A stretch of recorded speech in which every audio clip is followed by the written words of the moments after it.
Hello, welcome back to another Tuesday night live stream. Hopefully, you're all having a good Tuesday evening, afternoon, maybe Wednesday morning, depending on where you are in the world.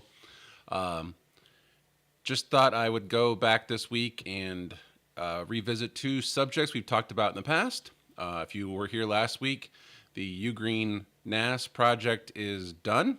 It is up and running, and we will briefly walk kind of through that. And then Minio is a topic we've talked about before, and we're gonna just revisit it because I've learned a couple new things about it, and Jeremy has been talking about it on his stream about the S3 drive. So I kind of want to try to see if I can connect to a Minio instance with S3 drive and see how well it works. So let's check in on subscriber count and watch hours like we usually do. Subscribers are actually, we hit a milestone. We crossed 1,800 subscribers. That's why I'm bringing it up. We have 1,802 as of right now. The watch hours are still in the tank. They're basically 2,147. I was getting close for a while there. I think it might take a long time to get back there, but we'll see. Subscriber count has been going up. Last week's video was actually did very well. I'm guessing because I mentioned UGreen. It has been viewed 252 times, and which is a more than doubling of the previous, 5 or 6 live streams. So it is actually the most popular video or live stream since I mentioned EcoFlow. So apparently, doing streams on topics that are being searched for helps. Who knew? Let's go visit the chat and see who is here. Grish says Minio is awesome. Thanks for showing that a year ago. Looks like you're using it. That is awesome. I think you mentioned in here doing something crazy. So I'm curious, Grish, is this what you're using Minio for, or do you have a production setup that you use Minio for? Please let me know. I'm curious what you're using it for. If it's the S3 part, or if it's backup or whatever it is. Grish says that his little setup there worked, but it's slow. I'm Wagner. Is it Wagner? Wagner? I think I pronounced that wrong. Says this is dangerous. I'm considering getting a NAS. Well, if you don't have a NAS, you should probably have a NAS. If you're doing any kind of video work or audio work, or just like keep storing photos, whatever, that accumulates, and having an NAS is some place to put it with some sort of redundancy is good. Obviously, RAID is not a backup. Let me just throw that out there right now. RAID is not a backup, so have some sort of plan to back that NAS up. So before you buy one, consider how you're going to back it up. And that could be, an external hard drive that you copy the files to. And I get this as an internal hard drive, but it's the only hard drive I had nearby. I also was going through my collection of SSDs that I have no use for right now. There's probably 4 or 5 of them. 5 of them right here. I'm not sure what to do with them. My Raspberry Pi NAS may get an upgrade. I don't know.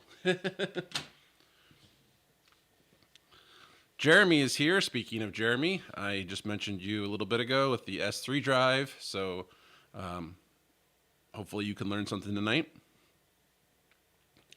Bob Carpenter is here. Welcome in, Bob. Oh, that reminds me, I have a story to tell before we get into this about how it's always DNS. And Bob Carpenter and I were talking earlier about DNS issues and NTP, and I'll get to that in a second. Joe, welcome in. Tony, welcome in. Rebecca, you made it. Glad to see you. Haley is here. She is sitting over there. We are currently, or she was currently reorganizing her books down here. We are just getting this basement around finally. Made an IKEA trip over Christmas. Bought some nice stuff. Joe says hello to the wifey. Grish says he uses MinIO as a hyper backup destination, backing up Synology to the MinIO, which is great. The first rule of NAS Club is get one and then build one or buy one. I've got Plex at work and an external on the desktop, but it's getting full. Well, that'll do that. Aaron Precki is here. Welcome in, Aaron. I backed my NAS up to another NAS. They both just started complaining they're about 80% full. Yeah, that'll happen. That'll definitely happen. I forget what you've mentioned before, what NASs you use, but I don't remember. Is it Synology? I think it's Synology.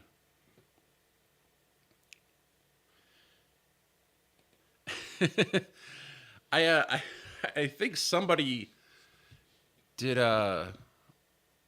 Tom Lawrence have a shirt like that? I think that might already be a thing. If not, then you should make one. Or design one, and I could put it on my shirt store, which I haven't actually made yet. But after Jeremy launched his, I feel inclined to make one now too.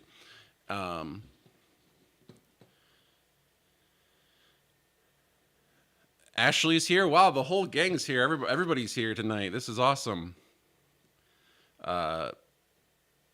Haley's saying hello to Ashley. Yo, dog, I heard you like NAS, so I backed your NAS to a NAS.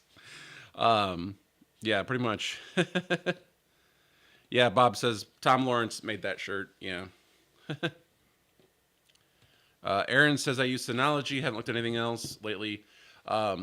So I actually just got a UGreen NAS, and we're going to talk about that in a second. I guess we could probably talk about that first since we're talking about NASs.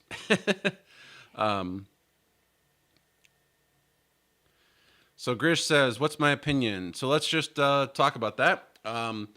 So most of you know I bought a UGreen NAS. It's the DXP 4800. It's not here. It's in the other room, so I had the manual. And then I loaded it with 32 gigs of RAM. It only comes with 8. So I put 32 in it because obviously more RAM is better. And I knew I was going to run TrueNAS on it. Like I waited until I seen several videos on people running TrueNAS. I like TrueNAS from a tinker standpoint. I like to be able to get in there and change things and see how things work. And I like open source software whenever possible. So I loaded TrueNAS on my UGreen. And so it comes with an internal SSD or internal NVMe drive. And so I put a second NVMe drive in, and I booted the UGreen, which I was doing on the stream last week, but I ran into some issues. So let me explain kind of the process I went through. So I booted the UGreen via the HDMI cable and a keyboard, and you can do, I think it's Control F12, and you can get into BIOS. You can turn the Watchdog service off, which is the first thing you got to do. Then you basically have to enable booting from the 2 extra ports. So there's, on the bottom of the UGreen NAS, there's 2 NVMe connectors, M.2 connections, where you can put your NVMe drives in. Those are not bootable by default, so you have to enable booting to them. Then I had to make them the priority over the built-in one. And I left the built-in one as UGreen's OS because I thought that if I ever decide to do something else with it, I want the UGreen software. And then I figured if I ever have hardware issues, it would be good to boot back into UGreen OS. That way, I can eliminate software as a potential issue. It might also be good to just reboot into it once in a while and test things. Because they're new to NASs. Because I hate the way I say that, but they're basically new to the NAS game, and therefore their software has come a long way, but I think it has a long way to go. As we kind of previewed it last week on the stream, the software is really cool. It does look nice. It feels good. In a way, it actually feels to me more professional than a Synology. Synology kind of feels fancy and consumer-ish, and UGreen's didn't seem as refined, and I actually kind of like that from a end user standpoint. So, you know, if you're just new to the NAS game, maybe that's a good thing for you. But like I said, I like to tinker, and so I want TrueNAS, and so far it's been working rock solid. If I go over to, oops, wrong button. If I go over here to Chrome, and I can actually log in.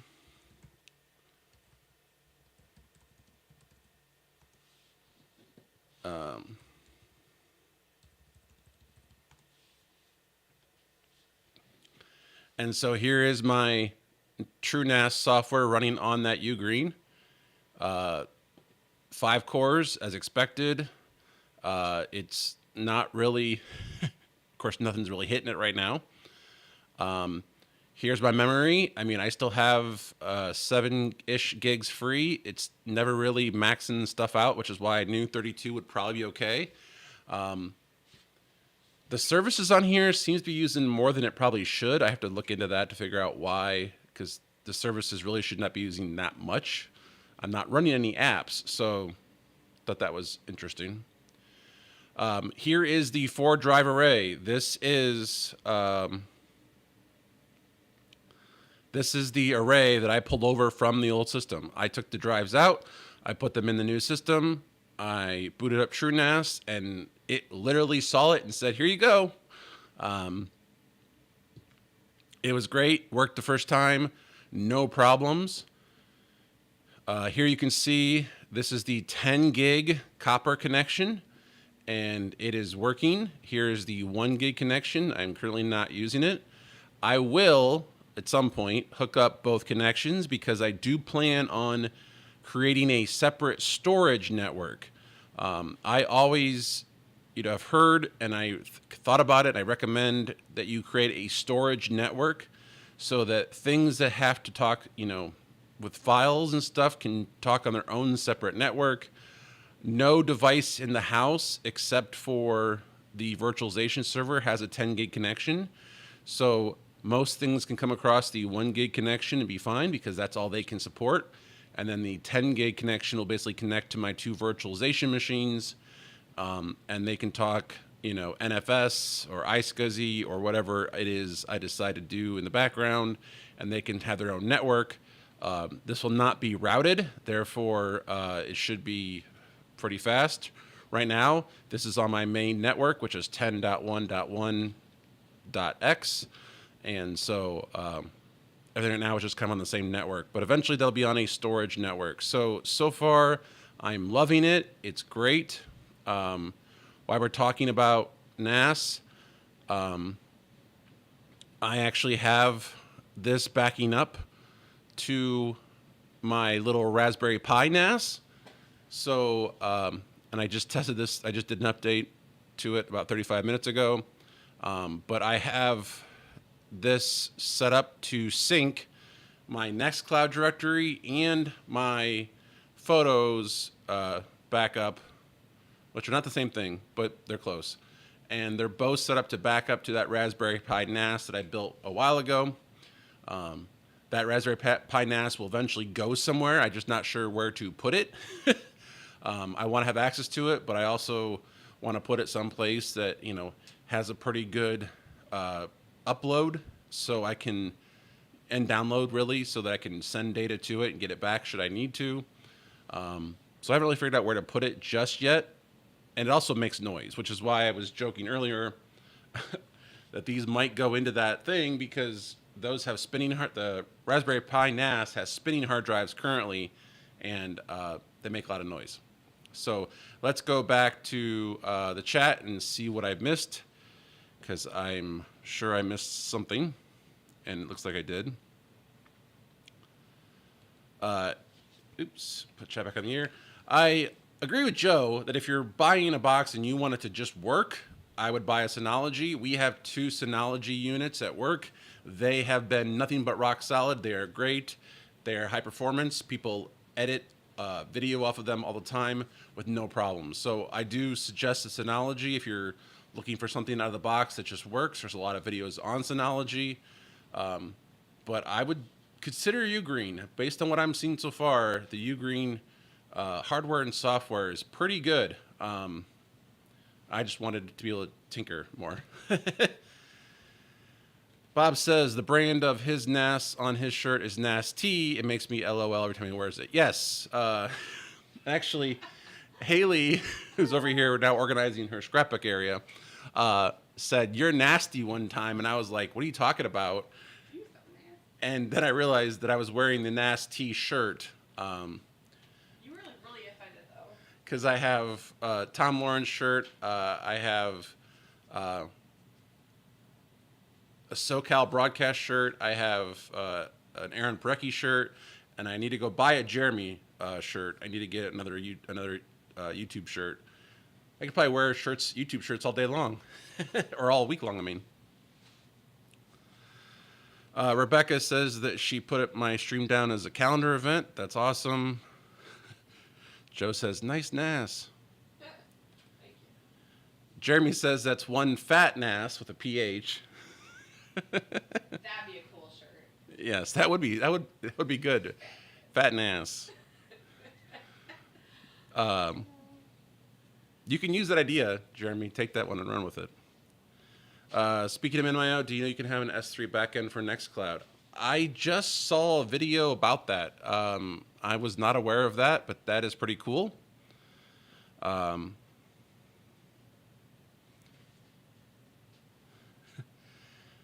Aaron agrees that Back That NAS Up would be a great t-shirt. Yes, from what I was reading and seeing, Grish, you're right. UGreen does not provide a download for their software. That was one reason why I also wanted to leave it in place, because you can't just put it back on, at least not yet. I did hear somewhere that UGreen does support putting third-party OSs on their hardware. At first, of course, they're like, no, we don't want that to happen, but obviously when people start doing it, it's better to embrace it than to say no, because people are doing it already, and there's YouTube videos out there that show you how. Is that a peach? Oh, Ashley keeps posting the little peach icon.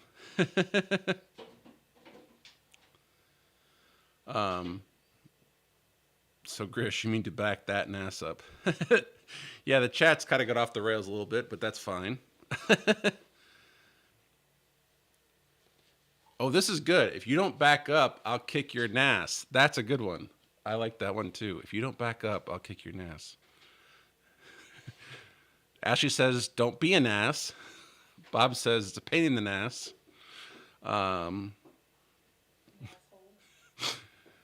Yeah. Haley just says, are you an asshole? Joe says, I got my NAS handed to me. By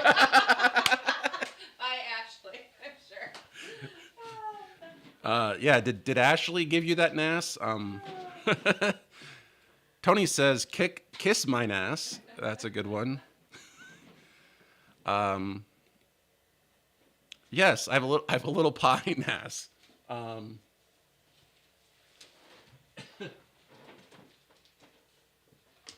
I just unplugged it, so hopefully it didn't die. I think I've shown this off before. This is a Raspberry Pi NAS enclosure, and there are 4 drives in front using a custom little hat. It has 4 spinning hard drives in a, it's RAID 0, I think. Pretty sure it's RAID 0. So there's like 2 terabytes of storage space on here. It works, but it just makes a lot of noise because the fans like constantly spin. This enclosure, while awfully cool, is kind of a little hard to work with at times and is a little cheap. And the one screw didn't really work, so I had to go find a bigger screw, which is why these two don't match, because this hole wasn't drilled properly, which is weird.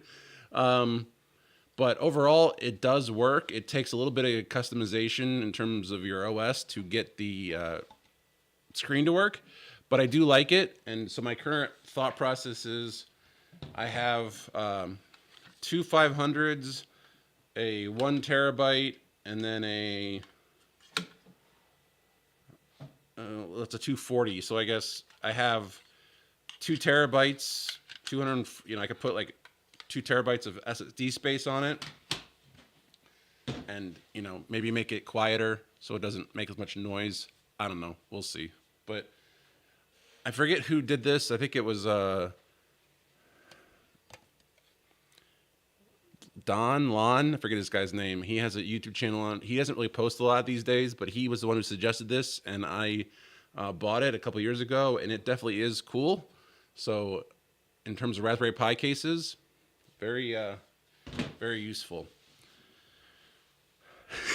Ashley says, "Put the pie up your NAS."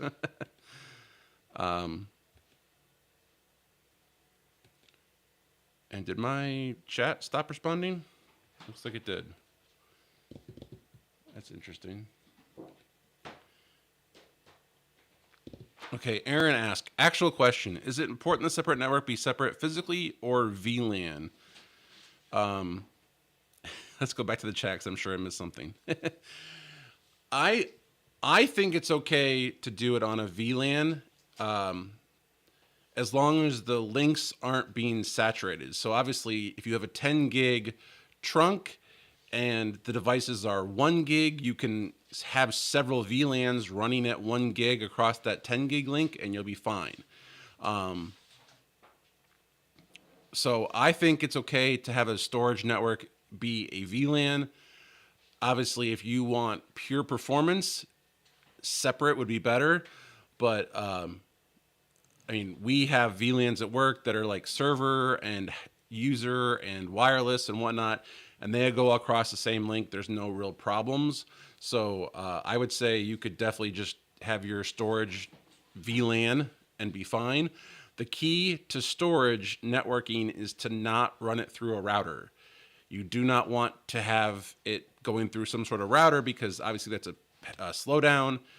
You can have firewall rules, or you could have other weird access list control issues through that router. So I would make, or what I plan to make, is basically a separate VLAN on the switch, and then have several ports come off of that VLAN, and then physically connecting to the UGreen. My old NAS, which was a desktop PC, had one 10 gig connection that I ran as a trunk, and I had 2 different VLANs going across it for testing. Never really worked out the way I wanted it to work out. That's a different story. But since this thing has 2 physical ports in the back, 1 gig and a 10 gig, I plan on just doing dedicated ports. But then I do plan on plugging into a VLAN because my virtualization servers have one 10 gig connection, so that'll be a trunk. So I will be routing, I will not be routing, I should say, I will be passing the storage traffic over a VLAN. And I really wish I knew why chat was frozen.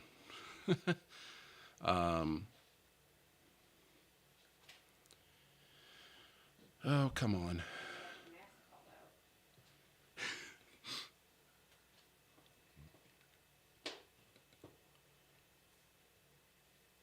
Alrighty. What the hell? Well, I'm using the Aaron Precky chat things. Maybe, I don't know if Aaron has any insight as to why it just crashed.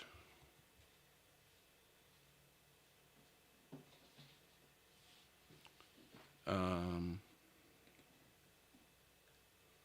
don't know if you're still here or not, but let me reload this.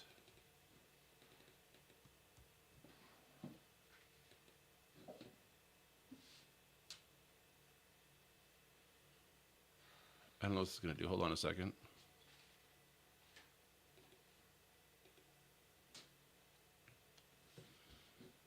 so my chat is broke. Interesting.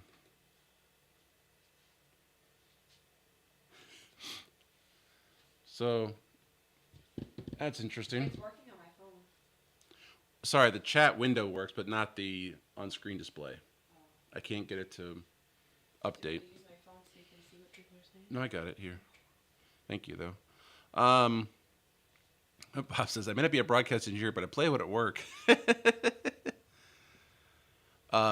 Yes, Jeremy, you could clone their software. You could boot to a USB drive and clone it somewhere else. Toro's here. Welcome in, Toro.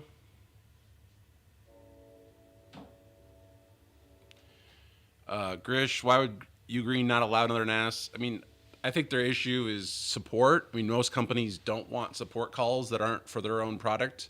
And I would think that if you officially embraced, loading up other software onto your hardware, that you would then potentially warrant those support calls. So my guess is it's probably about that. It says live stream offline. Yeah, I think How did that happen? I had a good question. Get your NAS in here? Must be.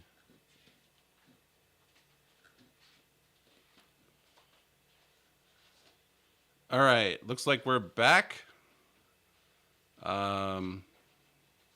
How's the audio now? That was odd.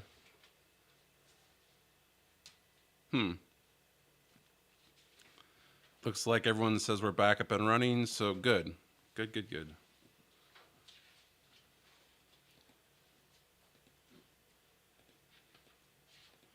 I could tell you what it definitely was not was the fiber internet connection that I finally have, because I have been tracking that thing since we put it in, and it has been rock solid. 500 down, 500 up. It's been awesome. I did notice some latency here and there, which is kind of interesting, but it could just be the testing server. But the new fiber internet I'm on, awesome.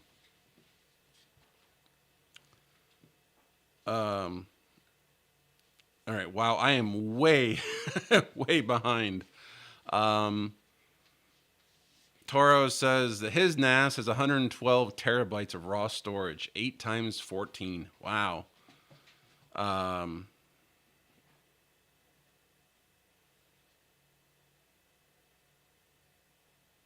curious to what this repeating audio thing was. I'm kind of wish I could see that. Yeah, that was a pain in the NAS. That's for sure. That was definitely. Oh, David's here. Welcome in, David. No, you're not too late. We are just making a whole bunch of NAS puns. OBS is crashing, and my encoder crashed. So it's been a fun night so far. We're only 32 minutes in. So yeah, stream crashed. Yeah, never too late.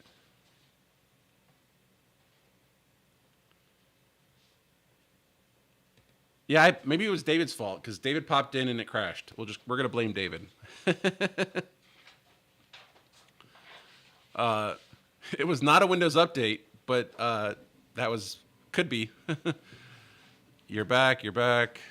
He's back. OBS go boom. The audio wasn't the issue. You were gone. I thought I saw someone saying the audio was looping, but could be.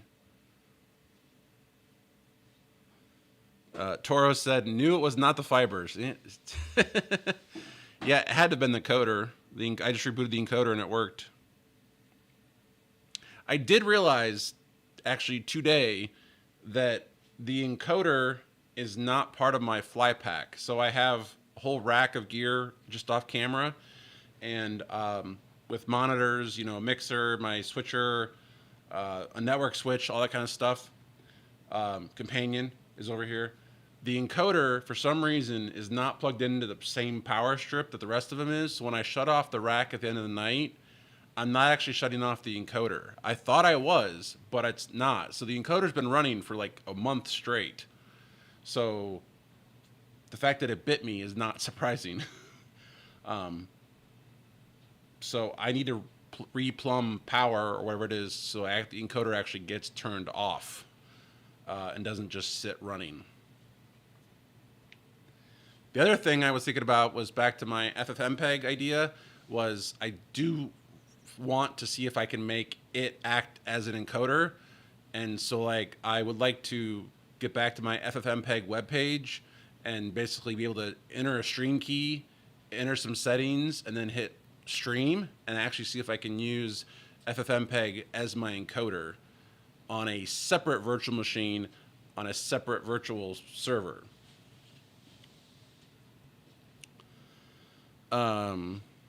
Joe says, I sent your signal. It's probably about that. Here's my is. It's probably about that. Is my is. It's probably about that. Interesting. Is my is. It's probably about that. That's interesting.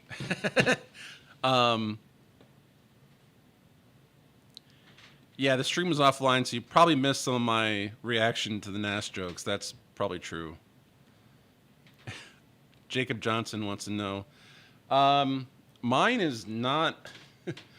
My NAS is actually relatively small. And that's not a size joke. So my storage is, mine is only 5.14 terabits or whatever you call them. And you can see that I'm only half full. So I'm not really in a rush to upgrade, but I've thought about what happens next.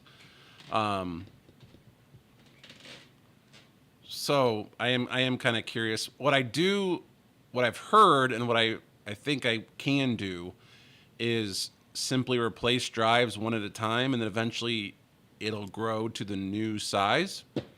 So I may go down that route. I'm not sure.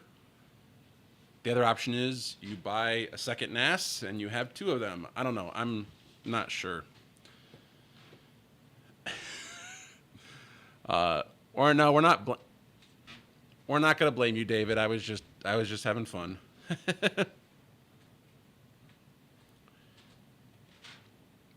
Yes. So Aaron, I use these cheap.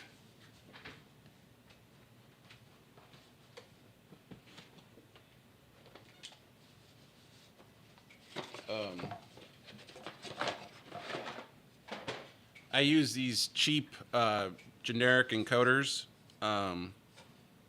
They're from URay. It's the manufacturer. They're not the greatest, but they definitely work. Well, at least they worked in a pinch. I'm probably to the point where I need to upgrade and buy nicer ones. But I also, for a long time, didn't really want to put a whole lot of money into things. So just bought some hardware. Need to buy some more hardware, obviously, because it's not the first time the URay encoder has bit me. So, but I do believe turning them off should help, because we do use these same ones like at work, and there's no problems. But they're also not switching sources. They're not switching standards. They're always doing the same thing. So they can run. It's just that I think here, because I'm constantly turning my stuff off and on, I'm constantly starting and stopping streams. I think the fact that I'm using them and changing things is what causes the problem. Because I've had one at work that's been sending our signal to a radio station for like 2 years without any issues. So to simply blame the URay encoder itself is probably not necessarily, I mean, they do work. We have a bunch of them at work. And so whatever, I don't know, we'll see.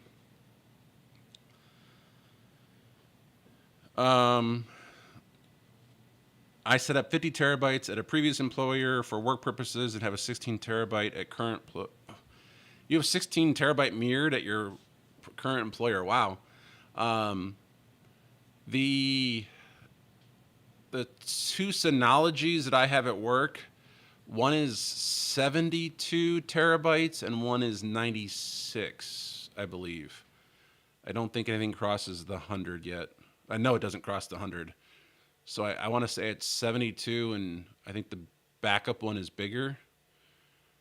Could be wrong.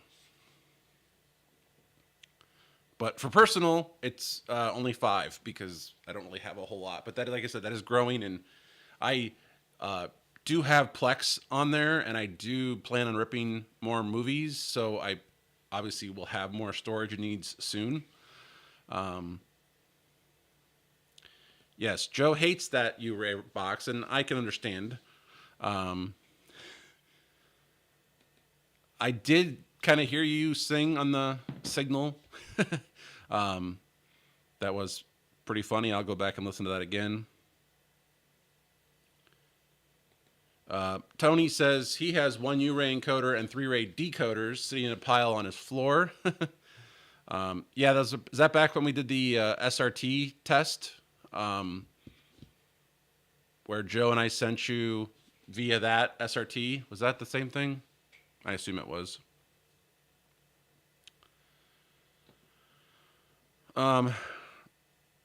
Yeah, Bob has 160 terabytes of unraid on 60 terabytes. I didn't realize you had 2 unraid servers. I guess it makes sense. I just didn't realize you had 2. You have Tibby bytes on your NAS. Yeah, I don't know why TrueNAS calculates it in Tibby bytes, which I'm not even sure what a Tibby byte is.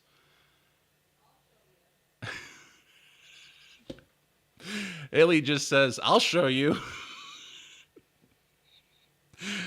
uh,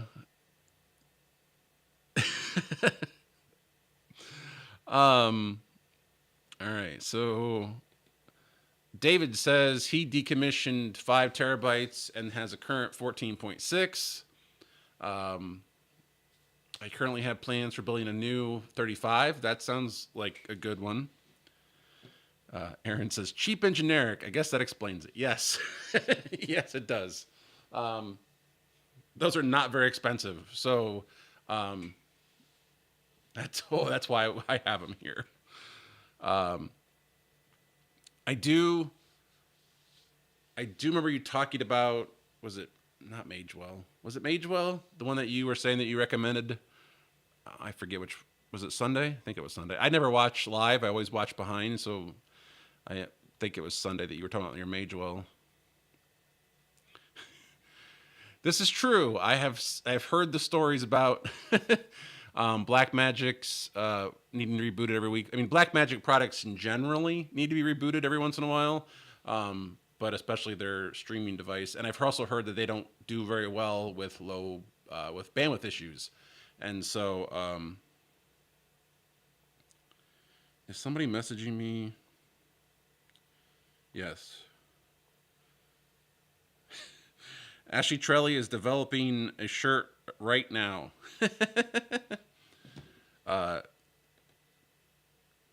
Can I share that, Ashley? I assume you want me to share that. Let me save that.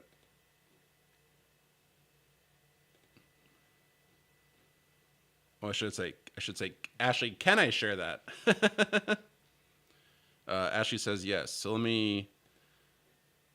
Please stand by while I go load something into the ATEM software control.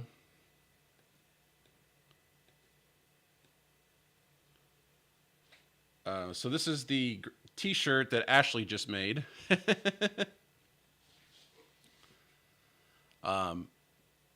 And that looks like the UGreen, so that is cool. I like that.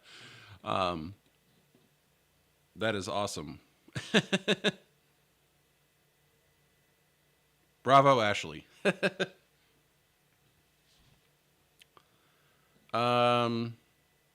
Jacob Johnson says that he runs NetApp SAS shelves. Wow, that is awesome. Kind of wonder what the power bill on that one is, though. I think those are power hungry. Joe says he reboots Blackmagic every time. Yep. URay does sound like a one-trick pony. That's for sure. Tony also reboots his web presenter prior to every show. The ATEM ISO, SDI ISO has been running for months. Well, that's good to know. I actually was looking at the ATEM SDI, I guess it's the ISO model. Is there a pro model of the SDI? Because I was kind of thinking if I have to buy a new encoder, that I might as well just buy an ATEM SDI version, since I have all SDI stuff here. Because I don't think it's horribly more expensive than a regular encoder would be. So I was thinking about buying the ATEM SDI version. But so I'm glad that you've had good success with that.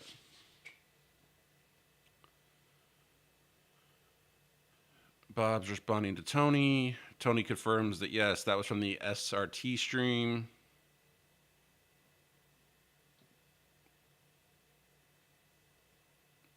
Aaron doesn't record his streams at all. I don't either. I have a HyperDeck sitting here, but I never use it. So I should go back and like download all my streams though, because I do wish to have some sort of archive of these. Not that all these streams are the best, but sometimes they do get interesting.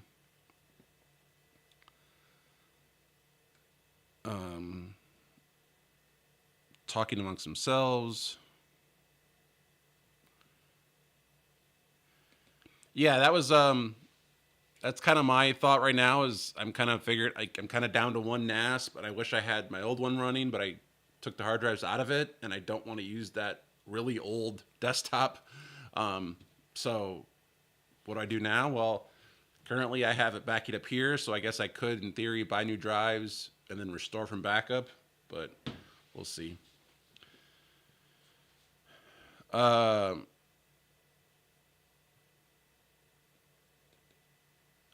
so Aaron says, I've never used a Magewell encoder to push YouTube, but I like the Magewell encoders and decoders in general. So, I was gonna say, you're talking good things about that, so I guess that's why it sticks out in my head. Yes, the shirt, Ashley, is amazing. The shirt's amazing. Where do we pre-order? It's all yours. First shirt for the store. Awesome. I will keep that, and I will definitely use that for the store. I also have that whole list of things. I don't know if you remember a couple months ago, I guess now, we made through like a whole list of sayings. I kind of wish I had some of the sayings that were said earlier backed up, because I would like to use use those on shirts. Grish was running the same thing. Yeah, 3 SAS shelves sounds like it's a lot of power.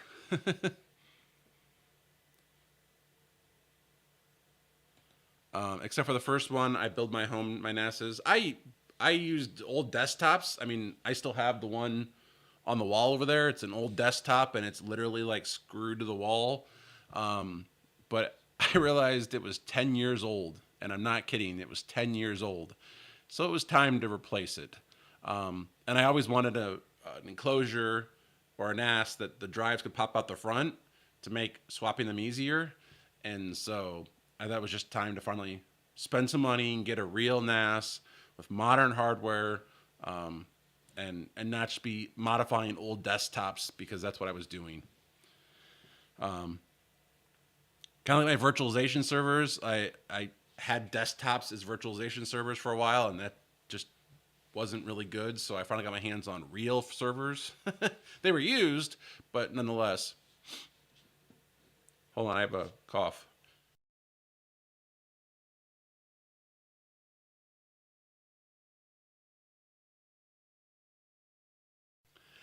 And I just realized that my cough button calls up my media player too, which was the shirt. So we all got to see Ashley's shirt design again. Interesting. Jacob Johnson says 350 watts per shelf. Well, it's definitely not nothing. 24 hard drives per shelf. Okay, that makes a lot of sense. I still plug WP 5 minutes. Oh, web presenter. I was like, yeah.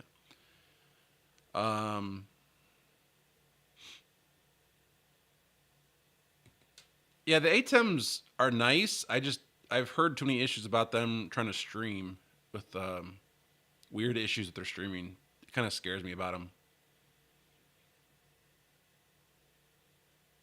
And I don't like, personally, I don't like the audio inputs. I installed an ATEM Mini at a church, and we had major issues with the audio inputs because they're quarter or they're eighth inch, and the preamps basically suck. That's my feedback.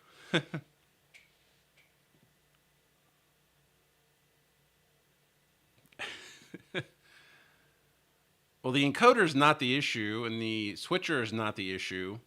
Um,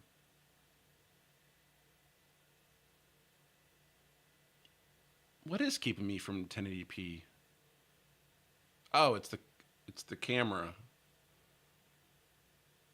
Yeah, it's the camera. I gotta get a new camera.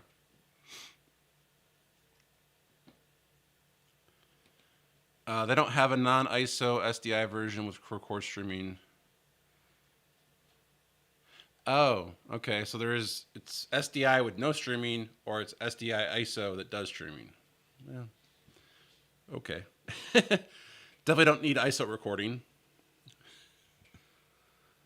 but we'll see. I didn't even notice the stream's only 720. That's me.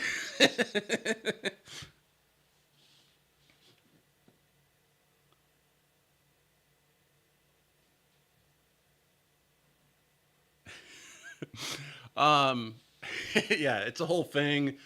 Joe says that should be 4K, pushes me to do 4K. I think 4K is stupid for what I'm doing.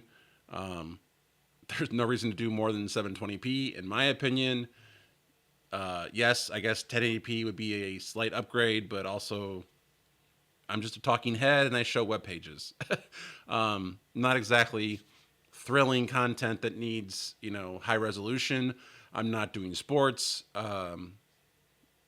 So I don't know. It's a thing here. It's a whole thing.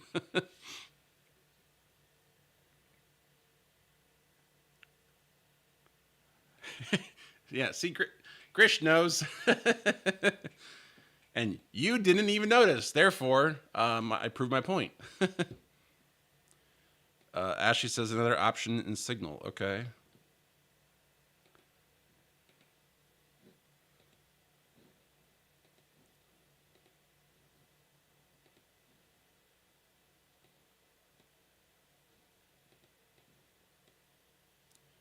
So Ashley made version 2,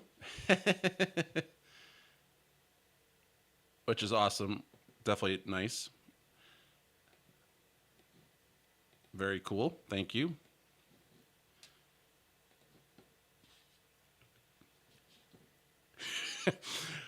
Was that the same stream that I couldn't make a phone call? I don't think it was, but it might have been.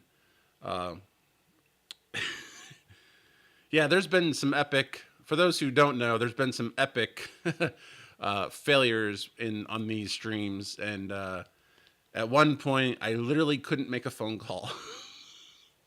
I think Grish just watched that. Actually, I think Grish commented a couple weeks ago that he rewatched the most epic failure in live streaming history.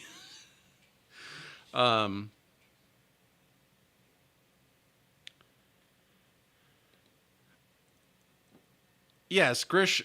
Joe does. I can I download this video? think I can.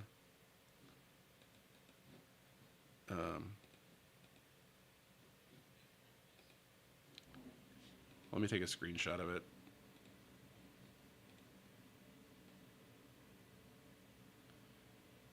Yeah, Joe is like, I don't know how far you are, Joe, but you look like you're like 5 feet from the screen. I guess I'm not going to share a screenshot, but Joe's sent me a video of him watching the stream, and it's like 5 feet from him. So he is watching ridiculously close to a TV. So he might actually be the only person who would notice the difference from 720p to 4K because he's watching from like 5 feet away.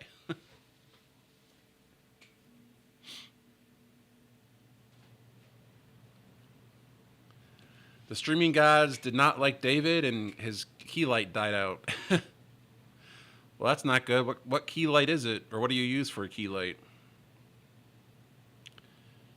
House almost burned down. Well, I don't think it was that bad.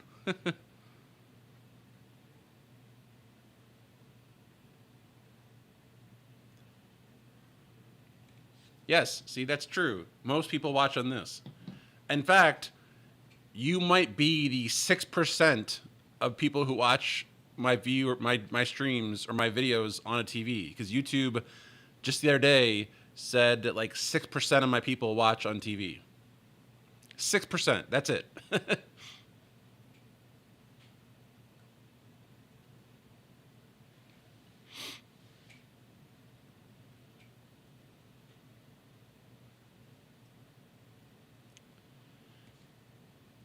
LM2C, is that what is an LM2C? Is that a lifter or a ground lift, or what is that? Because we had to put, for that church project, we had to put a Whirlwind ground lifter or something on it because the amplified speaker system that was also the mixer, I know, not ideal, but when you plugged in the ATEM, just blasted it with noise. And I could not figure it out. I tried all kinds of things that I had in my toolbox to make it work, and I couldn't figure it out. So I actually gave the church a recommendation to an audio engineer that I had met doing sports, and he came over with his bag of tools and found one that worked. So they had to go pay a guy to come in to find the right tool to adapt their mixer to the ATEM because the ATEM is so freaking sensitive.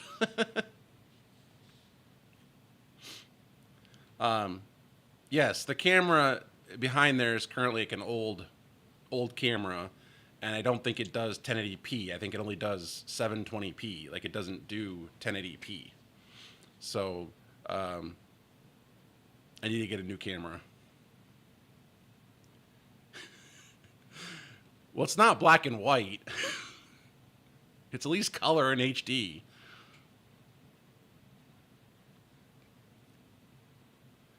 So yes. At 12.5 watts per drive times 24, I figured the pull. Yeah, that makes sense.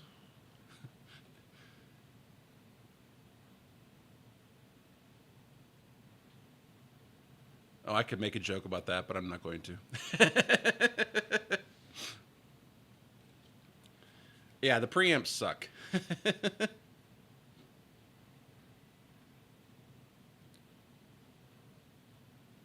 Going to move audio to it. You can bring in audio via USB? Am I reading that correctly?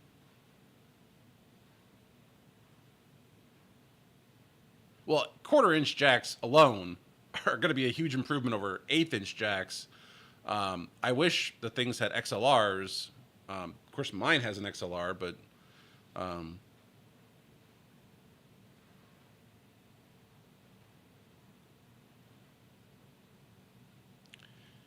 okay, so you did rewatch it the other week. I was laughing at Joe's.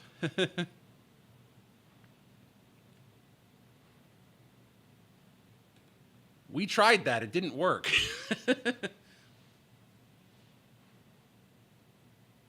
Actually, wait a minute. The camera might be able to do 1080p. I don't think my graphics could do 1080p. Now confused. Which one was it? Is it the camera or is it the graphics? Well, shit, I don't remember now. It might have been the graphics that weren't working in 1080p.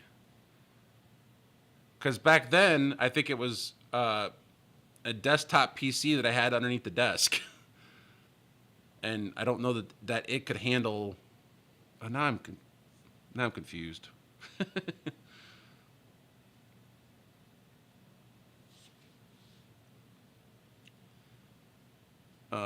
You don't have to see every pore.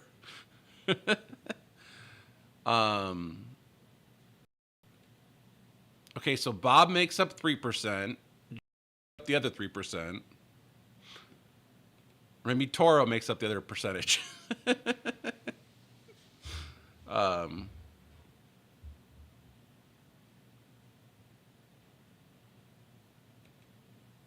This is true. If you had a desktop connected to your PC, the metric, I mean, correct. So Jeremy, so the percentage must be wrong because clearly we have 4 people watching on the TV right now. That's more than 6%.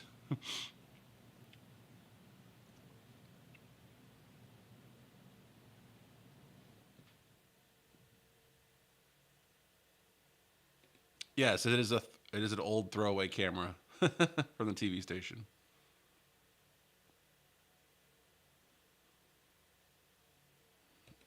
Oh, the GVM lights are good. I have a GVM light over here. Oh, LMC is a balanced to unbalanced adapter. Gotcha.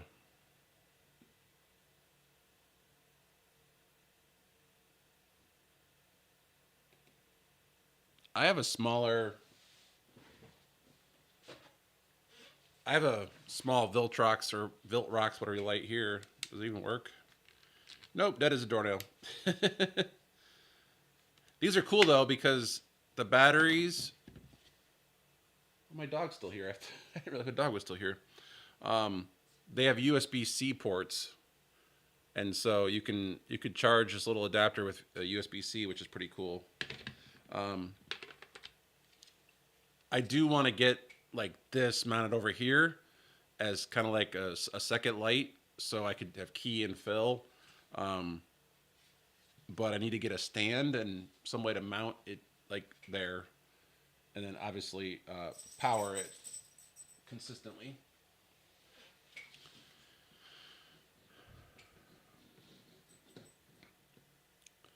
I have OBS doing the streaming, and it's bringing an ATEM plus audio. Oh, okay.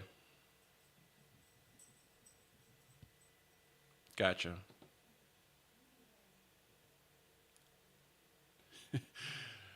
Yeah, I don't.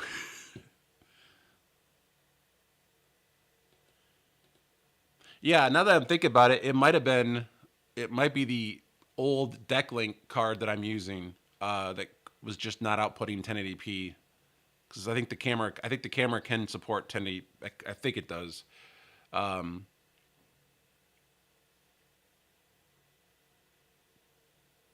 Depending upon what happens, I might be able to upgrade the video card, the Decklink card. So, I'm not going to say no to 1080p. I'm going to say no to 4K, period.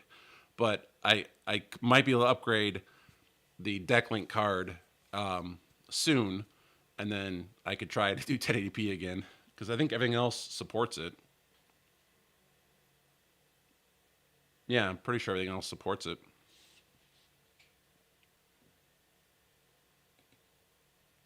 Joe says everything ran at 1080p. It just all crashed.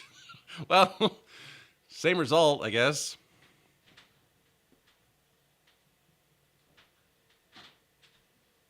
If the TV runs Android OS, it may show up as mobile. That's a good point. A Hisense, wow. Even cheap TVs look great these days. Yeah, but if you want to watch over-the-air television, I recommend you not get a TCL. I've gotten numerous complaints about TCL Roku TVs, and they're very what seems to be poor reception.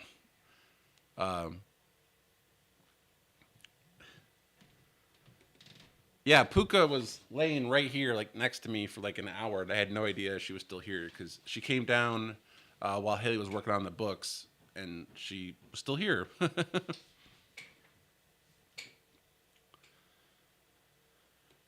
I've got an 85-inch LG TV I'm taking home from work. Interesting. That's a nice. I was looking at we're in our what will be our I guess it's our game room, theater room, whatever it is over there. We're gonna probably have eventually buy a new TV, and there were some 85-inch TVs at Costco the other day. It looked pretty damn good, like really good. So maybe we'll eventually upgrade to that for here as well. And they might have been LGs too. I'm thinking about it. 4K is not reasonable. Correct. 4K for what we're doing, for what I'm doing, is just crazy.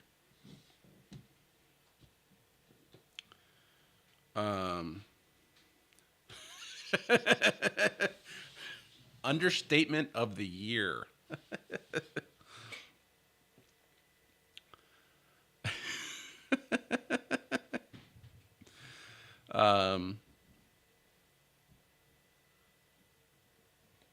Oh yeah, no. I mean 4K thing. I mean you can get things to run 4K, but I'm pretty sure it was Aaron talked about this on Sunday. It's like you can dump your money into 4K, but then do you sacrifice like quality because just to get a number? Because I'd rather have better glass on the camera, a better sensor, higher bit rate on a lower resolution, so i.e. less compression, than I would to say, give me a 4K stream, but bit starve it.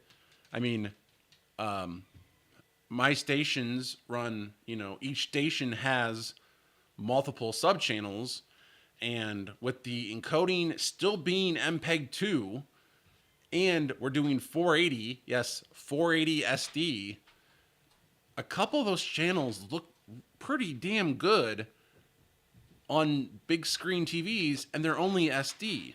So like, because the processing's good, we're not bit starving them. We're giving them all the bits that they need to be good, but not overly good. So you don't need, like, the bits are what's important. How many bits do you have, and how much compression are you applying? If you're just going to do 4K and bit starve it because you only can do like 10 megs or 20 megs, that's not going to accomplish the goal either. So a 1080p signal with like 20 megs will look a lot better than a 4K signal that's bit starved.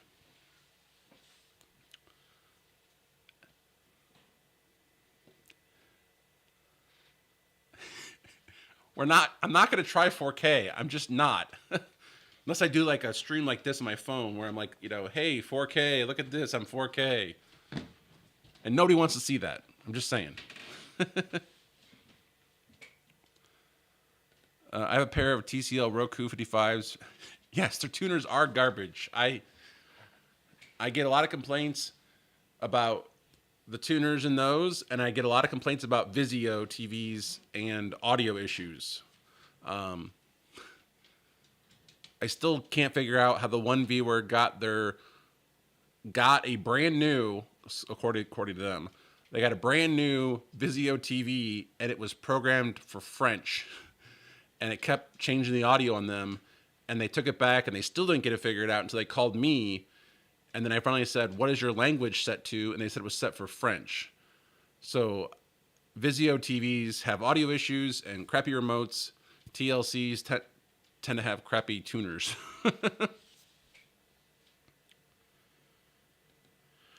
Bob is watching on a 65-inch LG OLED. Yeah.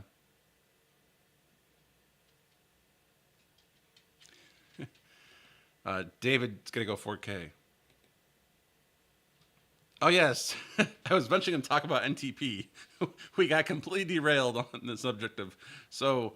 And yes, Aaron agrees. There are so many things you should upgrade before doing 4K. 4K is a number; it's not a destination, if you will. That's kind of one way to look at it. Um,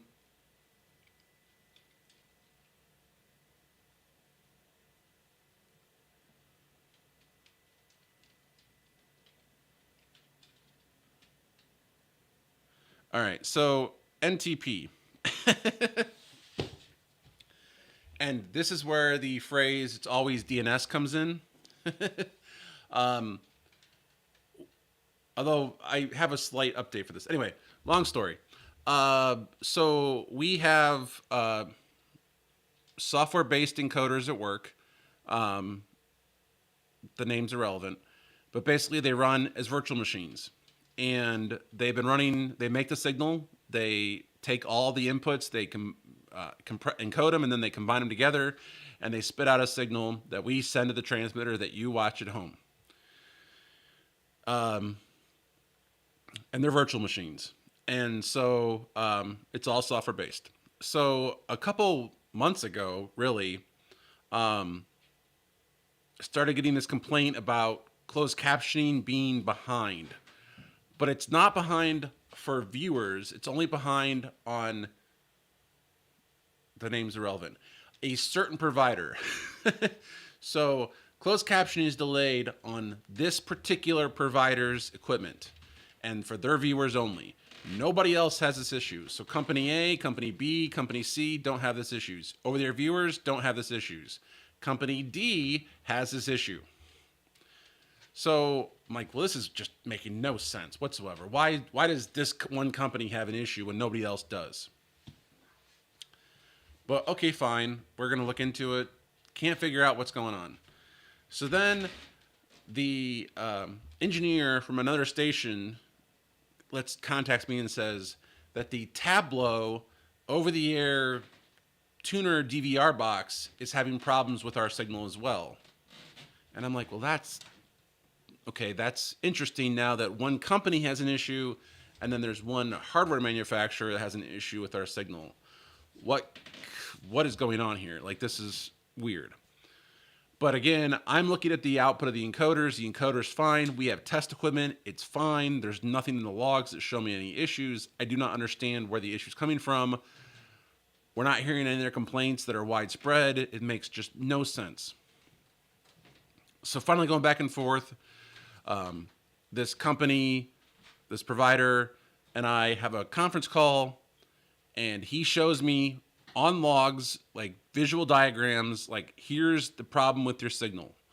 And basically parts of it were going away. Like, it makes no sense to me, but literally parts of it were dropping out in the bit stream. It is weird. It makes no sense, but okay, fine. There's proof it's happening. So then, yesterday, I get a warning that the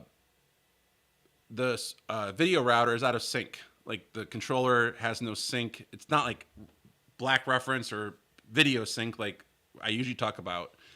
Like, it's not getting a clock sync. And I'm like, well, why the hell is it not getting, like, time? So reach out to my company.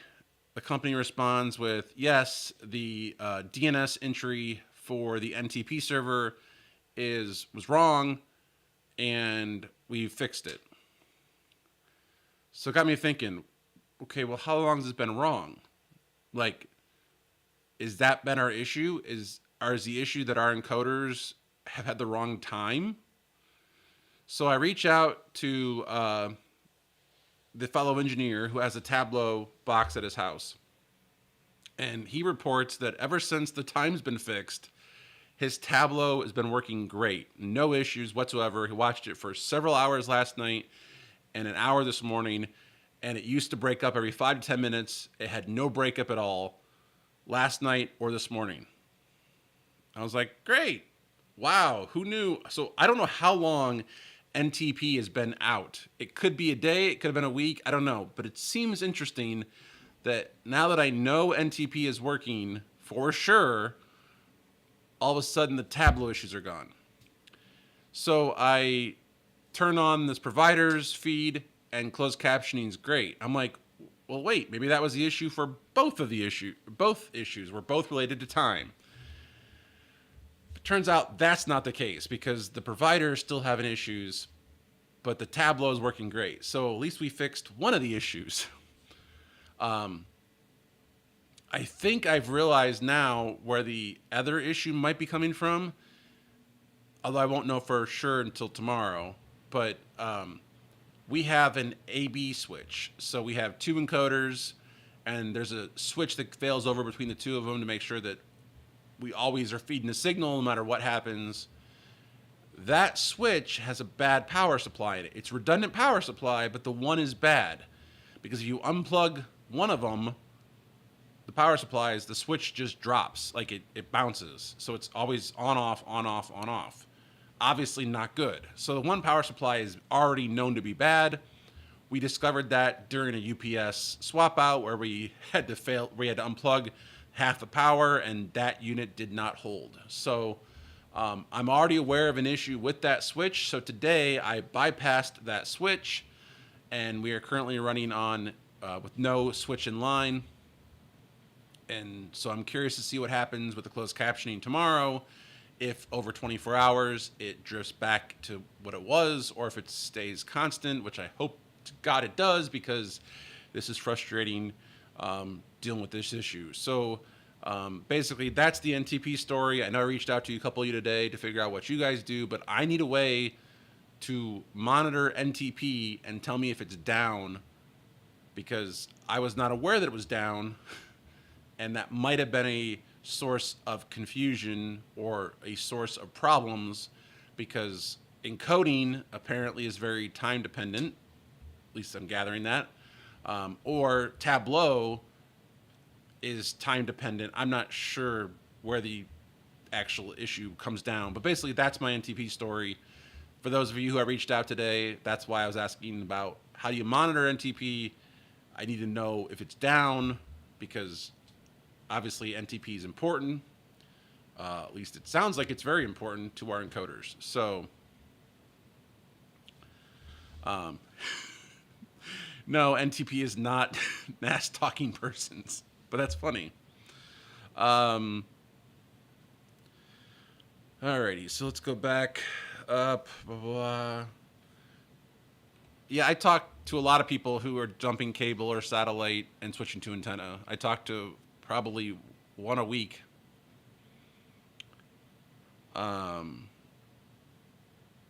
Jacob Johnson's full 7.2.4 Atmos. Wow. That's awesome.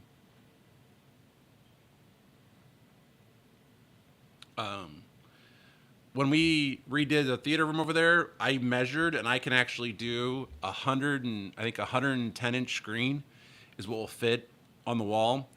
I don't think I'm going to go to 110-inch because that seems like a lot of money for a TV. I could obviously do a projector at 110-inch, but we kind of want to make it a game room, so we kind of want to have lights on. So I probably will just stick with televisions. But I definitely think a 75 or 85-inch televisions in our future.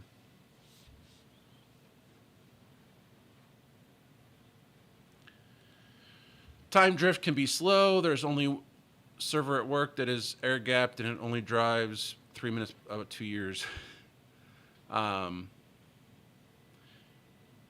It feels like the time's been off for a while because, like I said, the Tableau didn't work and now the Tableau works. So I'm kind of wondering how long it's been broken.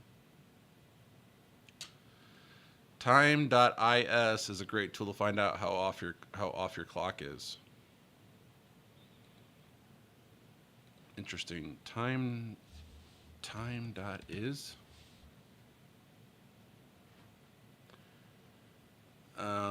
My clock is 6 seconds behind it, or 0.6 seconds behind.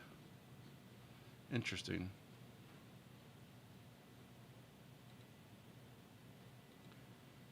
That's a great website. That's interesting. Although apparently it's got ads on it like crazy. Wondering how it knows that.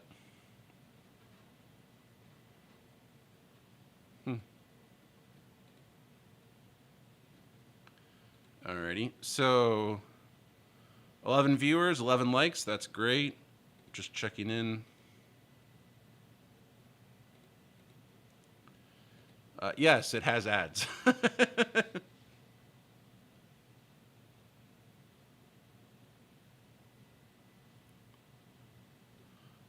Give the Tableau guys a shout. Share what you find. I could. I'm curious to know if they've seen this issue somewhere else. Every Apple device I've tried is, and I'm curious.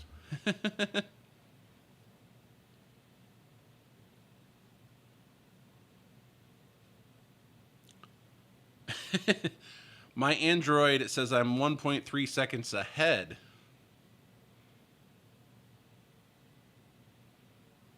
That's interesting.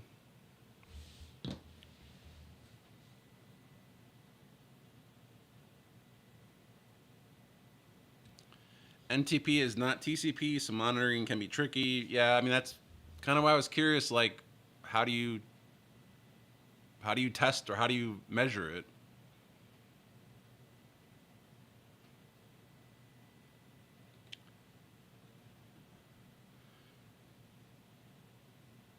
Yeah, I'm curious, Bob, who you use for a time server.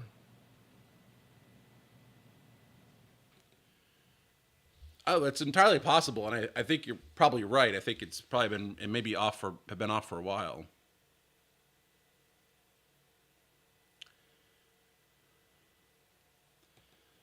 Problem with that thing is it's like from 2004. It's old as hell. And on the server I ran it on, you literally can't stop this. Like, you hit stop service and it doesn't stop the service. It can't do it. It only, like, so I'm not quite sure what it's actually doing these days. Curious. Now that I said it out loud, I'm curious to install it here. Google Drive. And I swear we'll get to S3 at some point. um, all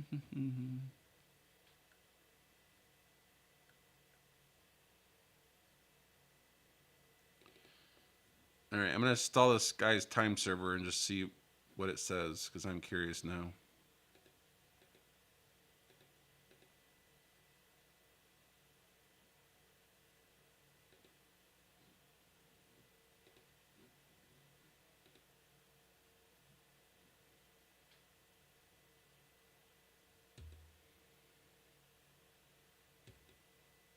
Well, NTP is not installed, so I guess I'm not gonna do that now. If you do 1080, you'll be 10 seconds behind. That's yeah, I'm guessing it's pulling the time from your computer, but I'm just, I'm curious. iPhone is 0.3 seconds behind. I'm thinking it probably depends on your time server.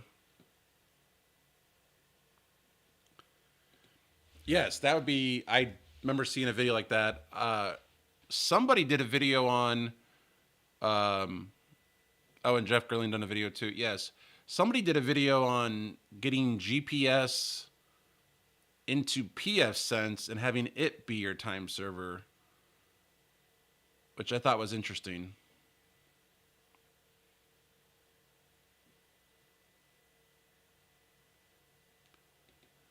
Oh, NTP uses 10 or so sites. Is this for you or by default? I'm curious.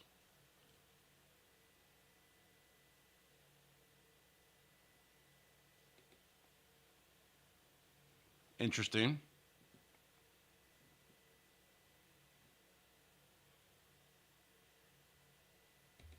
That'd be a fun project, that's for sure. I saw somebody out there, I thought they used a Raspberry Pi for it, but I could be wrong.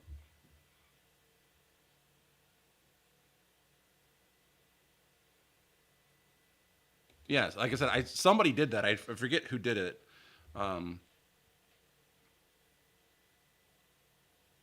I forget. Yeah, they made some sort of plugin for pfSense so it could be a GPS receiver, and then you could use pfSense as your NTP server for your whole network.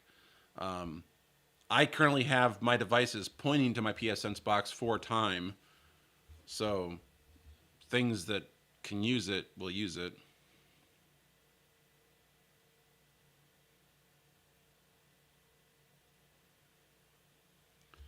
I set them up with different pools. Interesting. Alrighty. Alrighty. So, yeah, you have to switch Windows over to use NTP. It doesn't do it by default. It uses what, Win32 time? I forget what they call that thing.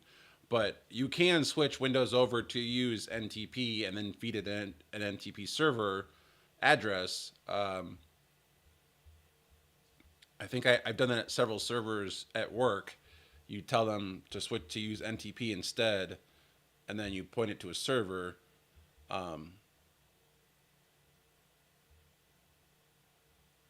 we have GPS time on our house clocks, like that are not on the network. And I believe our new box will have GPS to NTP in it, but that box is not up and running yet.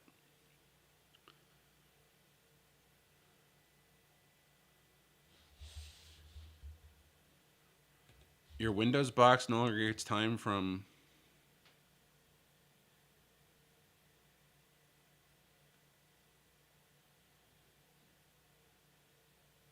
Who's my...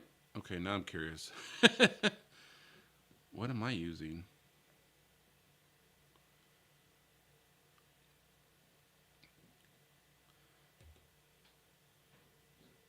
My Windows box uses NIST, time.nist.gov. And if I go back to that website after doing a sync,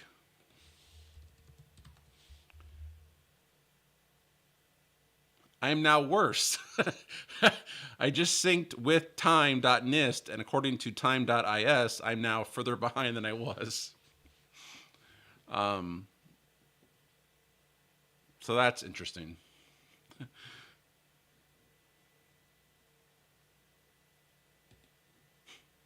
Whatever. I don't know. That's kind of weird, but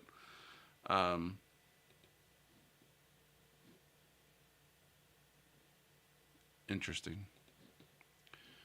Alrighty, so we should probably move on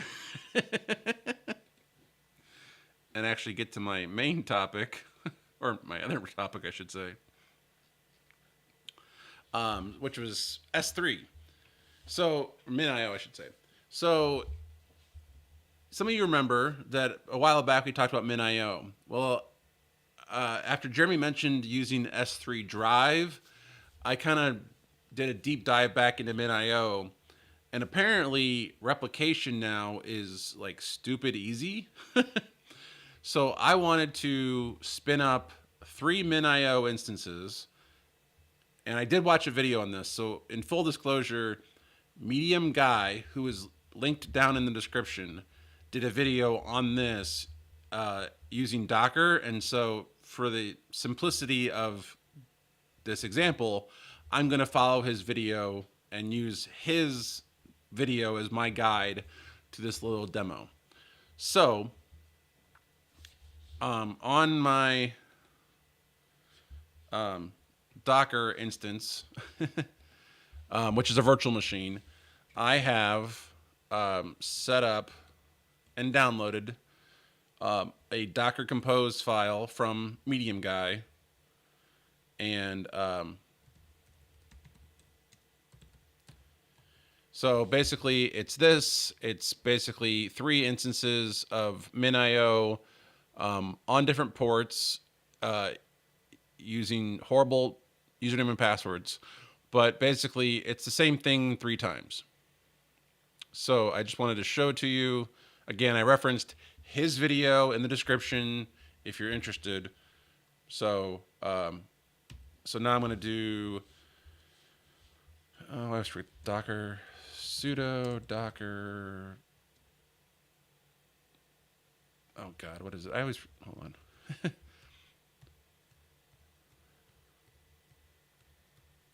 It's one of these previous commands. Docker compose up -d, so that's going to run it as a daemon. And because I already downloaded this and tested this out, it starts up right away. So if we go over to Chrome, you can see I have 3 instances running with different ports and 3 different instances of Docker. So I log in, or not Docker, of Minio. Geez, it's getting late. So, and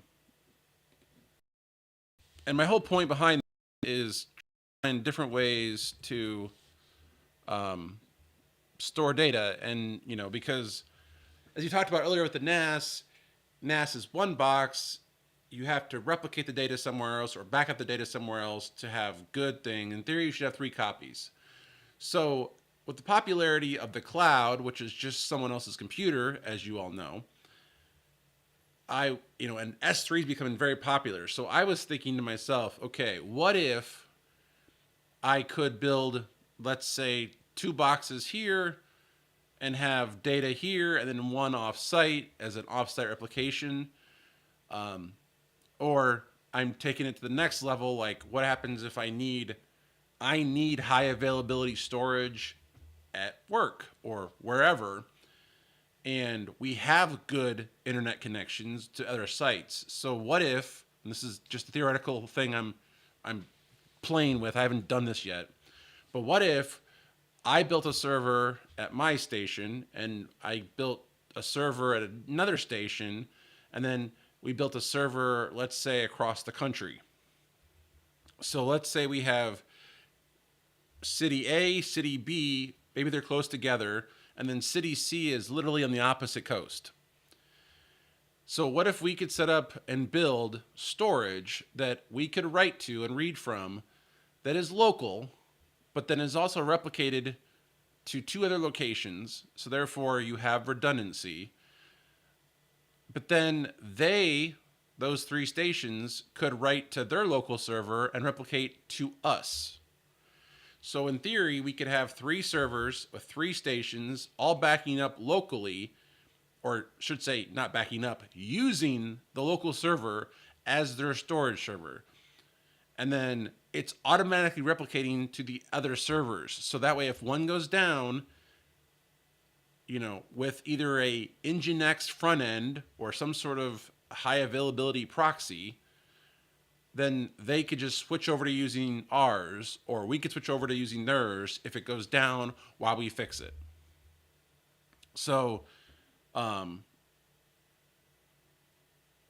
so basically, that's kind of my theory right now is I need to have, and I'm using 3 as an example, but basically I'm trying to think of, okay, get a local server and then have active replication either internally or do a different another station, and then have like that tertiary somewhere else, because we have the bandwidth and capacity to do this.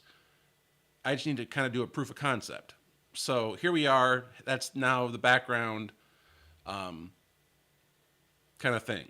So let's go back to the demo and see what we happened. So here's the 2 instances. This is the 3rd one. I'm not going to log in here yet. So again, you've seen Minio before on my channel. If you haven't, here's a quick kind of overview. Here's where you make buckets. You can have access keys. That's interesting that it doesn't work, but whatever. So, and then you have buckets, policies, identity, so you can make users and groups, which again, I'm not sure why that's not working. It does support tiering, so you can have like automatic removal of objects like past certain times. But here's site replication. Now this is the part that I'm interested in. So just add replication. We're going to add a replication site. And by default, I'm just going to use the admin username and password. Obviously not great for security, but for this purpose, we're going to go with it.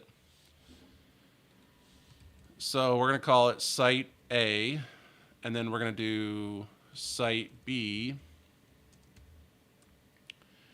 And it is located at,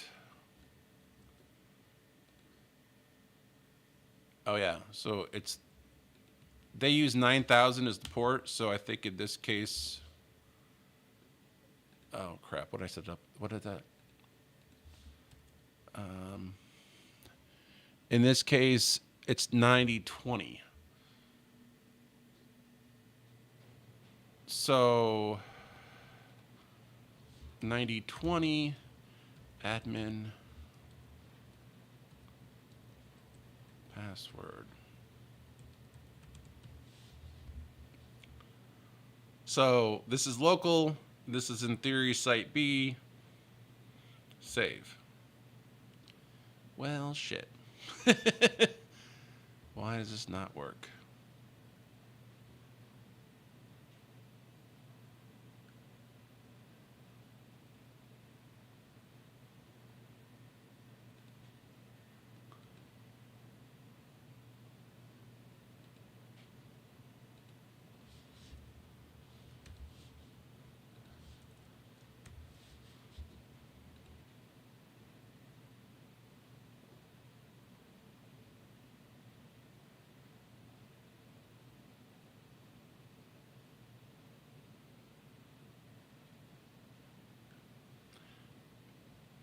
I see your comment, Grish, but I'm pretty sure in the video he just did the same.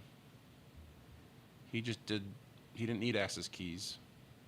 Because this is done at a level, this is done at like above that level.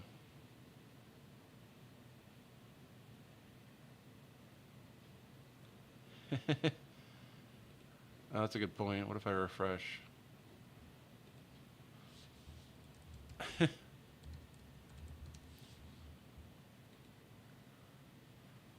Oh, you know what I bet it did? I bet it timed out.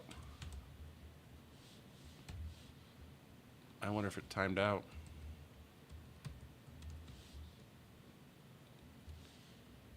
Oh, it looks like it's also got to be like site B or site A.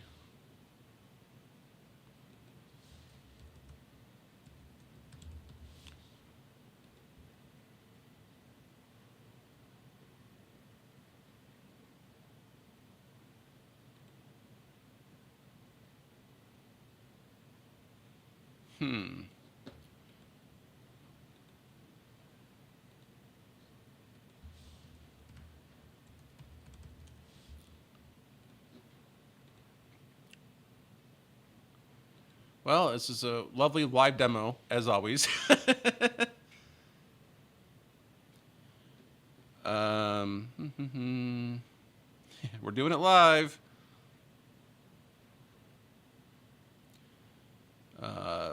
Yes, I think that'd be interesting. I'd love to see that. You want to test this out? Great. S4, that's great.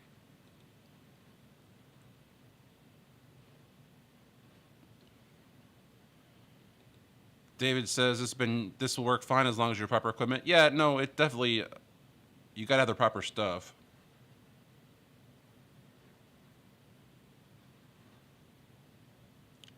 Wow.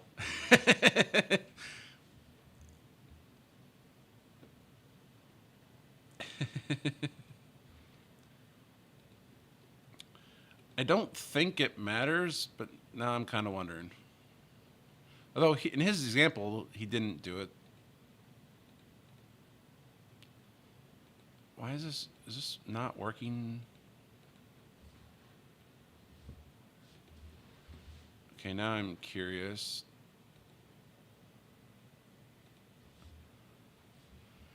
What did I do wrong? Anything? Access, why is it access denied? All right, something's not right here. Can I make a bucket?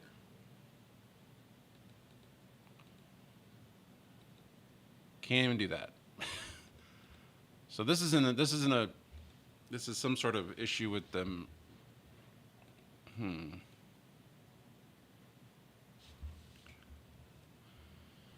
Is Docker even up? Yes. That is an old version of Minio.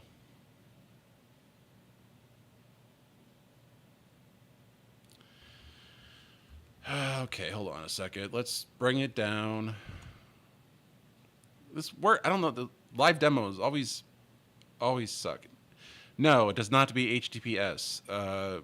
You can use certificates. You don't have to use certificates.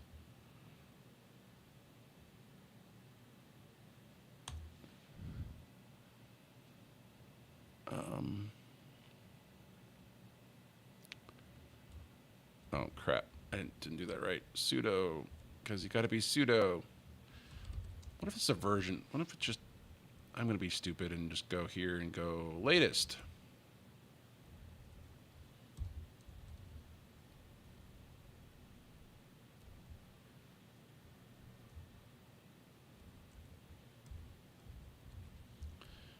This will probably backfire like crazy, but hey.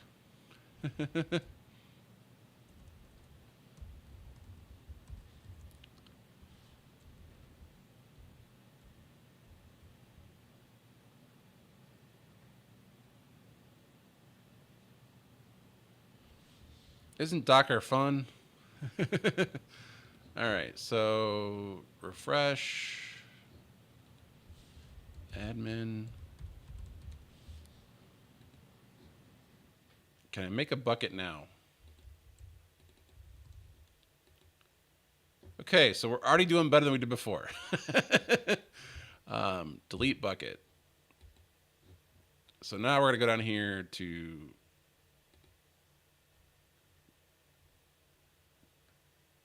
wait a minute, where'd it go?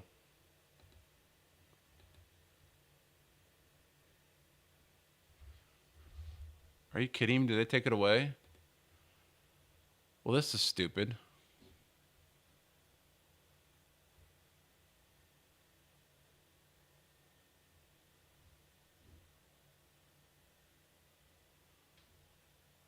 Okay, now now I feel stupid.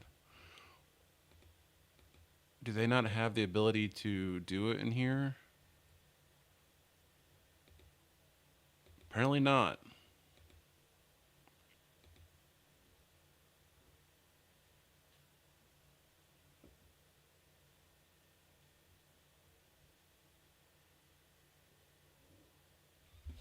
Well, this is a giant fail.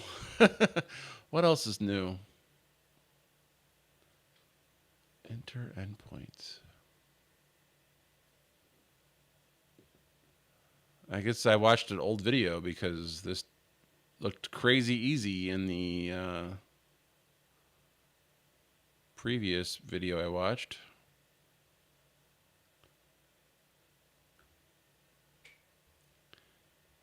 Well,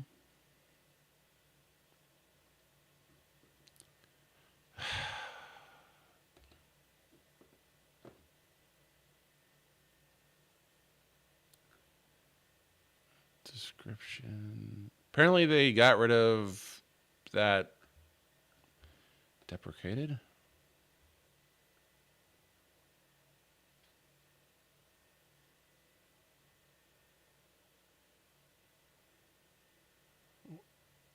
Well, this crashed and burned. Crashed and burned.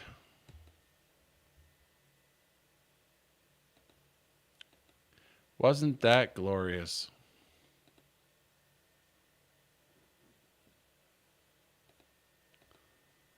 Nope. Nope. Create a bucket. Nope. Boom. I just, boom.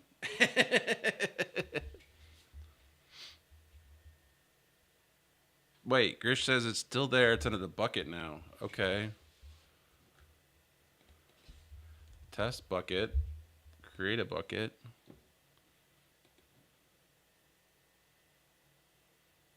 Replication. Add replication rule.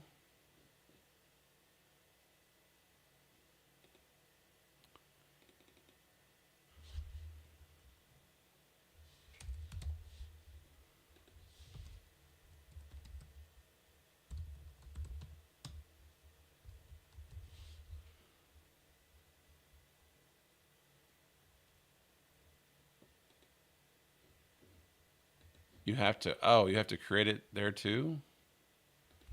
Okay.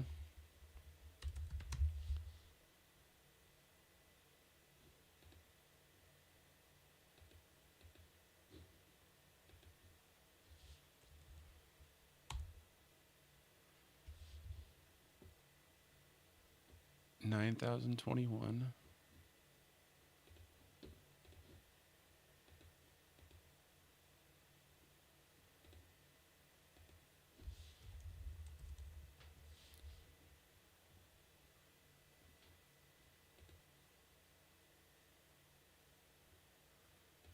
How come that's not running?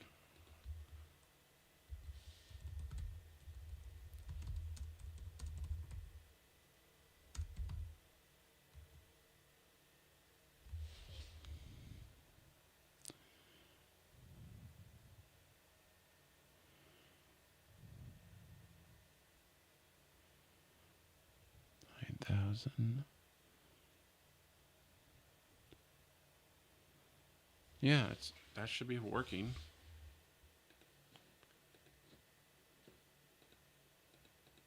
Oh, duh. It's not local, it's there.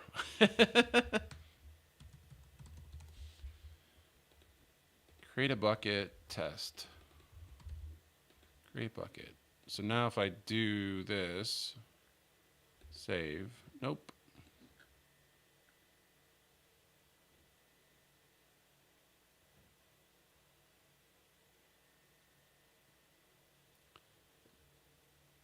This isn't going to work because, again,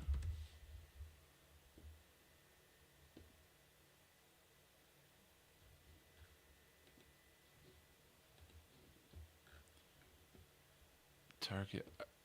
Okay, hold on. Yeah. Access keys, create key.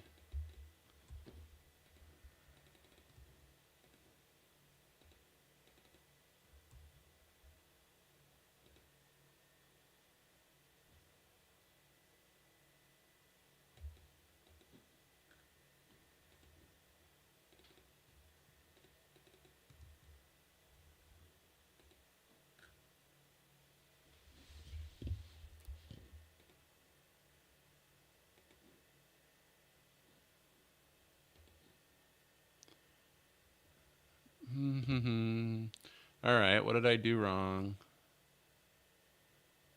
Delete. Cannot access. That's correct.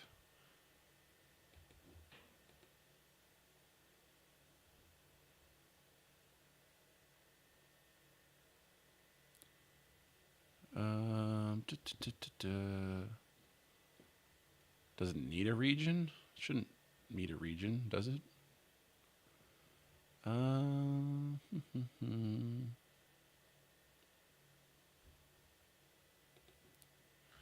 Access denied. Why is it access? Oh, I think you have to give.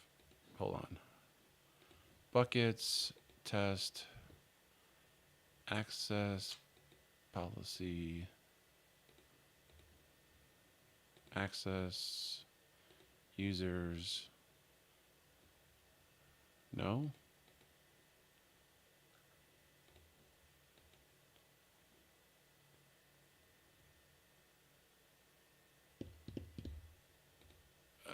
Come on. What is going on?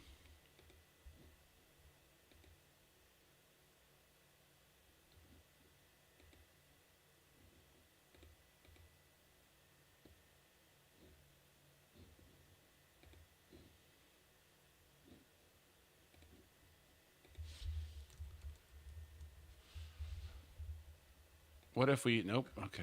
Just thought I would try that. I guess you probably have to.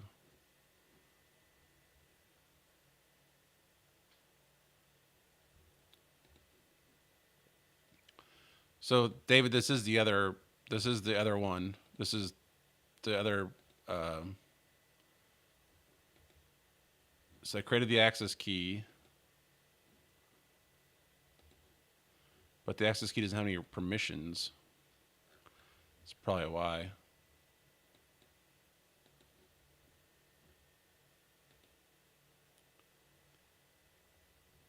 probably need to give it policy. I forget how you do this. Access key policy.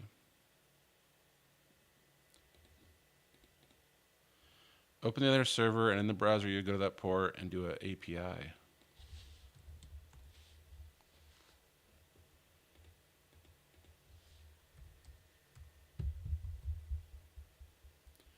Access denied. Because the policy doesn't have permission, does it? That's what I'm missing.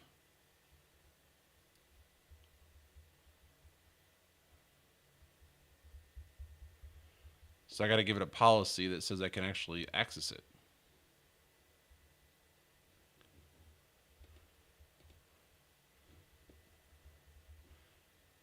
I think I'm onto it, but I think if you can help me. This key, this access key has no permissions. I think I have to give it permissions.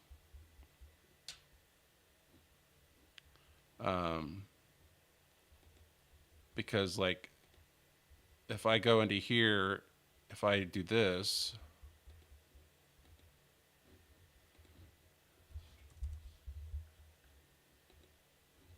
Nope. Okay. Never mind. I was thinking that would be the easy answer.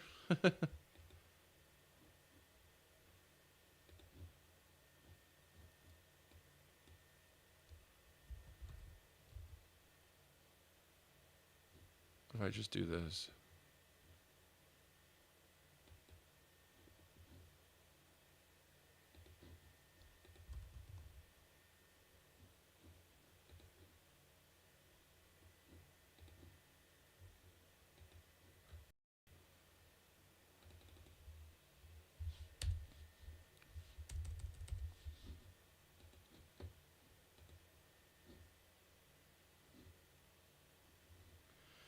Alrighty. Okay, let's go to compose. I'm confused.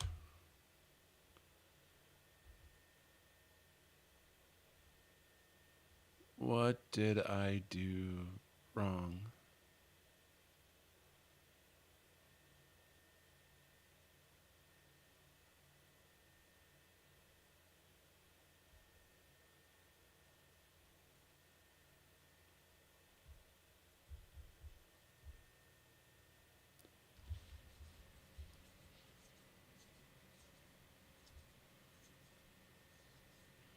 But the servers, the Minio 1 is not a DNS name. They're not bridged.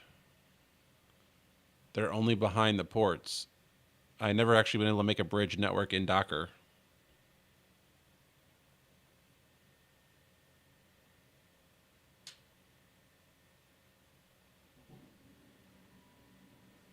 Oh, it's within the thing itself.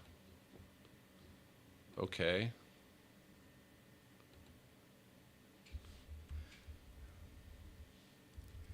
If this works, I'm going to laugh hysterically.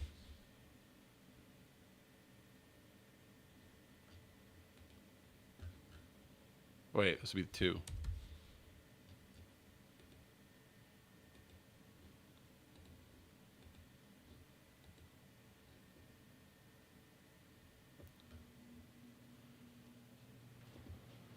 Oh, I see what you're saying. Well, hold on. Now I see what you're saying.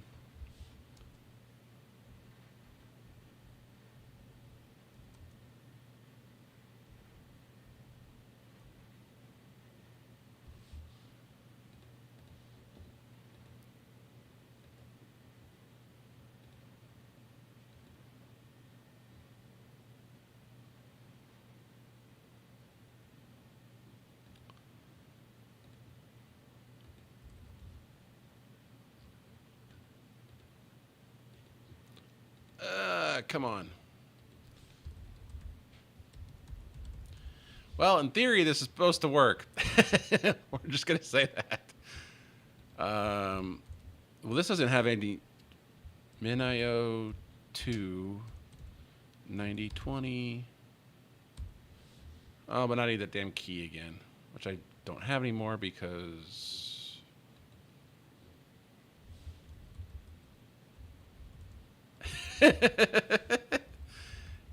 Hey, Haley just texted me and said it's almost NAS my ped time. Okay, hold on. We're going to try this one more time. Access key. We're going to create access key. We're going to copy, test.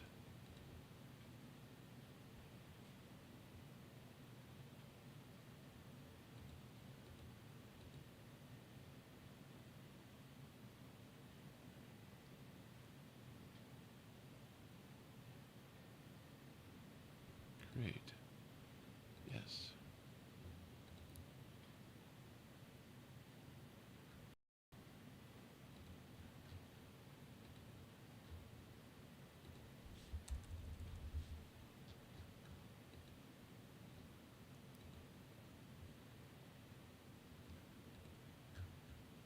The bucket already exists.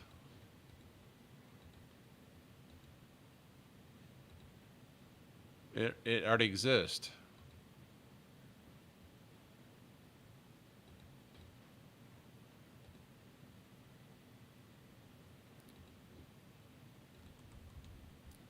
I don't think this likes ports.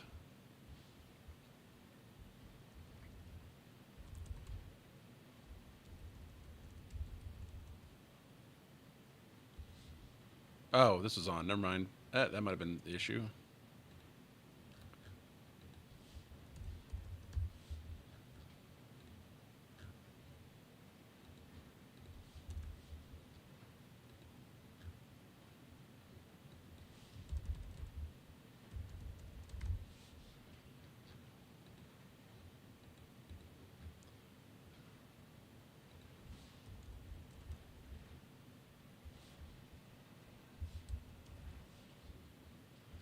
Well, I think this is a giant crash and burn like always.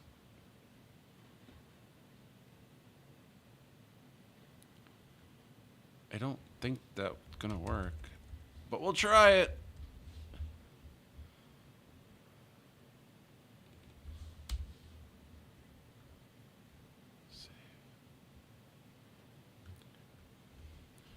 Oh, come on.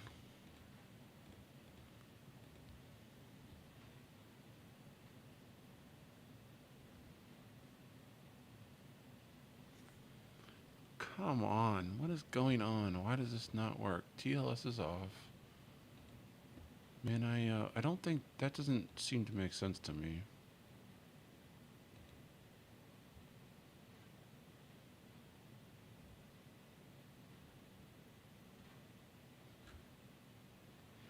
I just don't think it has permission.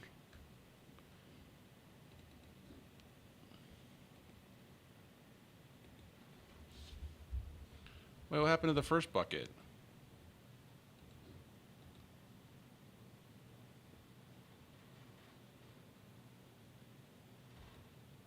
What is going on? Where did my buckets go?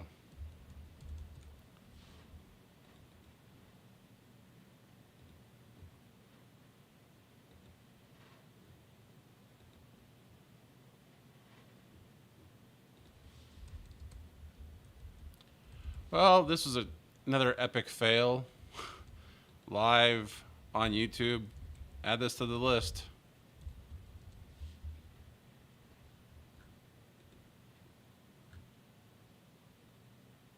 The remote target does not exist. Well, that's a different error than before. At least I got a different error.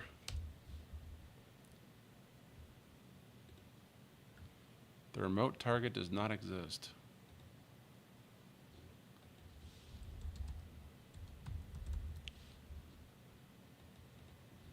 What is going on? Access keys. So the buckets exist.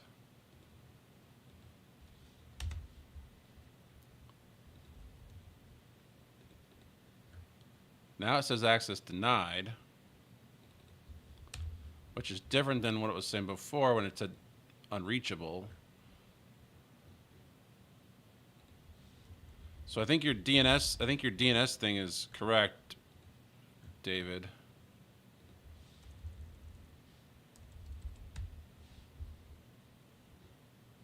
All let's just try stupid thing. Delete.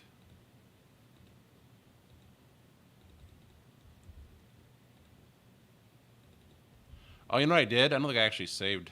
Yeah, I did. I saved it.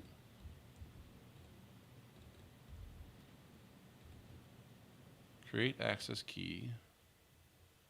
Yes, I'm aware. Save.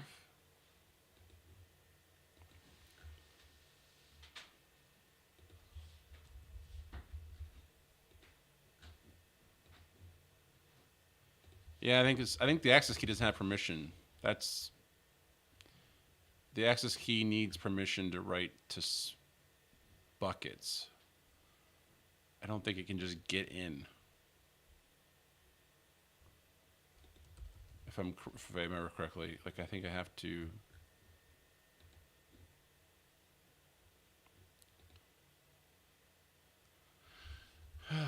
All right, well, there's another epic fail. Add this to the list of failures.